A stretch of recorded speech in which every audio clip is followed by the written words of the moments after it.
kepada sesama manusia, baik rendah hati kepada alam semesta. Kita menjaga alam semesta dengan penuh rasa sayang dan penuh rasa kasih cinta. Maka untuk itulah Islam hadir sebagai bentuk rendah hati, supaya kita selalu menjaga hati dan pikiran kita tidak terjerumus dalam permasalahan-permasalahan kehidupan yang penuh dengan ujian-ujian. Semoga kita mampu menjalani ujian dan cobaan ini secara baik dan tepat sesuai dengan apa yang ada dalam tuntunan ajaran Islam. Dan nilai rendah hati, hasil dari rendah hati apa sih? Ketika kita mampu melakukan rendah hati, yang pertama meningkatkan kesadaran dan kerendahan hati. Inilah meningkatkan kesadaran bahwa kita adalah manusia. Maka jika manusia, maka kita kesadarannya apa? Inna sholati sedune sholat kula, panusuki lan ibadah kula, pamahyaya lan gesang kula, pamamati lan mati kula, billahi rabbil alamin, karena Allah Ta'ala. Inilah konsep rendah hati yang sangat luar biasa. Bagaimana kita meningkatkan kesadaran diri bahwa kita rendah hati, bahwa kita menstalkan diri kepada Allah, bahwa kita adalah hamba. Ini bentuk kita rendah hati, bahwa kita inferior ketika kita dihadapkan dengan Tuhan.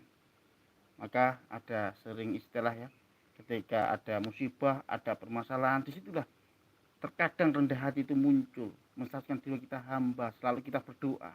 Tetapi di saat kita menjadi superior, punya jabatan, punya kekuasaan, punya kekuatan, tapi kadang kita lupa, hingga kita membuat permasalahan-permasalahan yang menjalimi seseorang. Itu kenapa? Karena dia punya kekuatan, punya superior.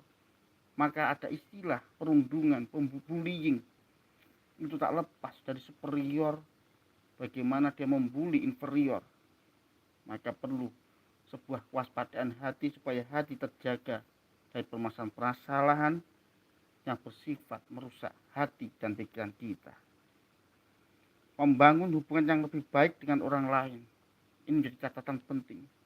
Kita selalu membangun hubungan lebih baik dengan orang lain supaya kita terjalin hubungan yang sehat, hubungan yang saling percaya, yang saling jujur pada sesama.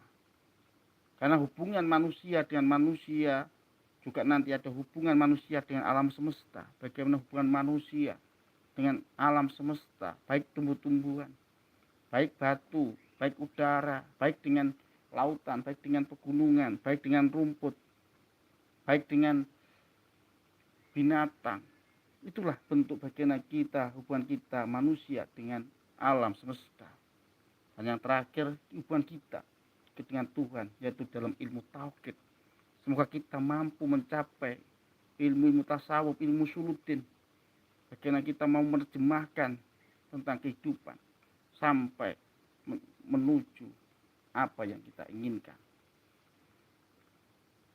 apa yang ditujuan. Kalau dalam usuluddin ada istilah imul yakin, ainul yakin, dan hakul yakin. Semoga kita mampu mencapai itu, ke titik-titik imul yakin, ainul yakin, dan hakul yakin. Lalu apalagi hasil dari rendah hati? Meningkatkan kemampuan untuk memaafkan dan mengampuni. Inilah bentuk ketika kita mempunyai rendah hati, kita mempunyai sifat memaafkan, mengampuni seseorang yang punya salah. Disitulah kita memaafkan, bisa saling memaafkan. Karena apa? Karena punya sifat rendah hati. Tetapi kalau rendah hati itu tidak ada, maka kata saling memaafkan, kata saling mengampuni akan sulit tercapai. Karena apa? Karena merasa paling benar. Inilah rasa paling benar, rasa paling hebat, paling bangga adalah sifat-sifat iblis pada saat di surga.